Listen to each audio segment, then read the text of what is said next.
초선 국회의원 당선자들의 포부를 들어보는 시간입니다. 네, 오늘은 변호사이자 정치평론가 출신인 김경진 당선자와 함께하겠습니다. 안녕하십니까? 안녕하십니까? 네. 자, 20대 국회가 이제 개원을 며칠 남겨두지 않고 있습니다. 지금 어떻게 준비하고 계십니까? 이제 5월 30일부터 임기가 시작되고 있고요. 네. 그래서 이제 보좌진 구성하는 작업, 그다음에 이제 의원회관 입주 작업, 그다음에 이제 제가 상임위를 미래과학방송통신위원회를 지망을 했는데요.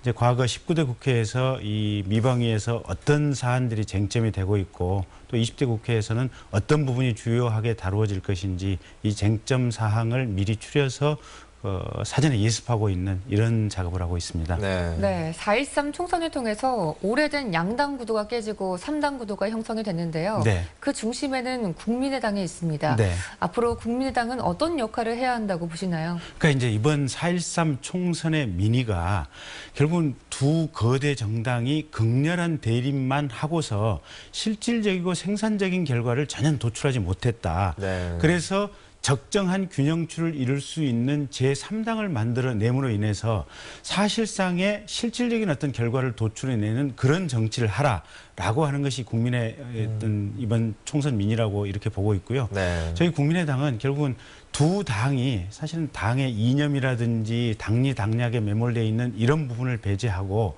구체적인 문제에 대해서 우리 사회가 타협 가능한 최선의 어떤 정책점이 무엇인가 이런 점을 잘 발굴해내서 두 당에 주도적으로 제시를 하고 네. 이런 점이 실제 법안으로 이어질 수 있는 이런 정당, 박지원 원내대표를 이런 정당을 이제 리딩 파티, 주도하는 정당이다 이렇게 표현을 하고 있는데요. 저희 국민의당은 그런 역할을 하고자 합니다. 네.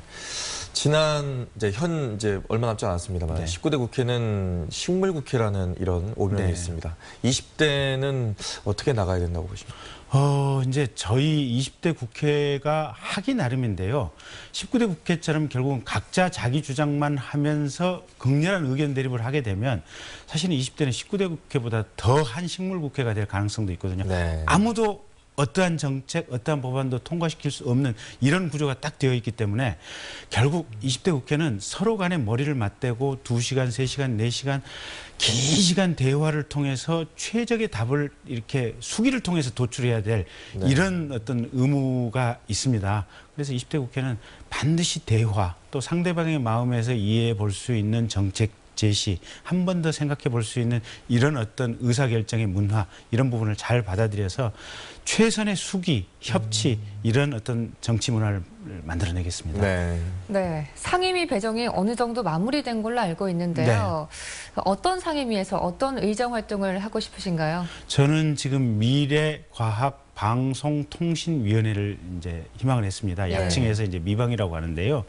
저 개인적으로는 과학기술의 발전이 대한민국 사회 또 현재의 인류 사회의 삶의 근본틀을 바꾼다라고 생각을 하고 있는데요.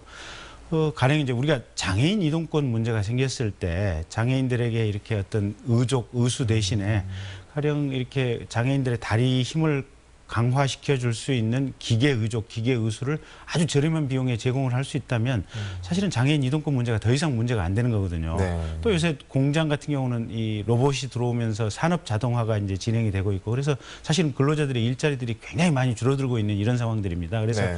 이런 어떤 기술의 변화, 과학의 발전이 인류의 삶을 여러 가지 형태로 발전을 이제 어떤 변화시키고 있는데 일부는 인류에게 위협이 될 수 있는 측면도 있고 네. 또 일부는 인류에게 굉장히 풍성한 어떤 번영 또 생활의 편리의 어떤 수단이 될 수도 있는 것이어서 그런 부분에 대해서 우리 정치, 정책이 잘 시대 흐름을 맞춰서 조정해가는 역할이 필요한 것 같고 그 역할을 저 김경진이 하고자 합니다. 네.